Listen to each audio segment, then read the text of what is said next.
LSU Health Shreveport welcomed local high school students to campus recently as part of Junior Achievement Inspires, a work readiness initiative. We're lucky to have you here today to share with you about what all of these professions do, so maybe you find your future right here with us, because you are local and we want to keep our best and brightest home to stay in our community and then contribute to our community and the growth in Shreveport-Bossier. The School of Allied Health Professions and Medicine each hosted a group of students in an effort to show them the connection between education and career paths.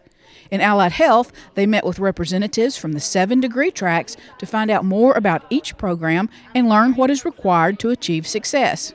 At the medical school, the group participated in hands-on activities, including surgical skills and doctor-patient relations, to get a taste of life as a medical student. The goal for the day was to inspire an interest in medical professions and encourage the pursuit of education as a means of fulfilling dreams.